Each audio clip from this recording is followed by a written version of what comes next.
አብዛኞቹ የሪል ስቴት ካምፓኒዎች በቃላቸው አይገኙም ወይም አያስረክቡም ማለት ሁሉም የሪል ስቴት ካምፓኒዎች እንደዛ ናቸው ማለት እንዳልሆነ እናውቃለን። ታዲያ እነዚህ ከሁሉም የሪል ስቴት ካምፓኒዎች መካከል ያልሆኑት በቃላቸው የሚገኙ የሪል ስቴት ካምፓኒዎች እነማን ናቸው? በምንስ ልናውቃቸው እንችላለን? አንደኛው የማስረከብ ኤክስፒሪየንሳቸው እንዴት ነበር የሚለውን ማየት ያስፈልጋል። ይህም ማለት ከዚህ በፊት ምን ያህል ፕሮጀክት በምን ያህል ጊዜ ውስጥ አስረክቧሉ ወይም ከገዢዎች ምን አይነት ታማኒነትን አግኝቷሉ የሚለውን በደንብ ማረጋገጥ ግድ ይላል።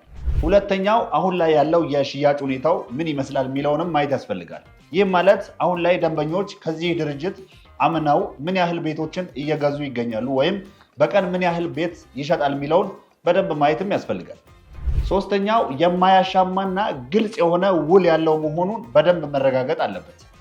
አራተኛውና የመጨረሻው ህጋዊ ዶክሜንቶችን ከአግሪመንታችሁ ጋር አታች አድርጎ የሚሰጥላችሁ ካምፓኒ መሆኑን ማረጋገጥ ይኖርባችኋል።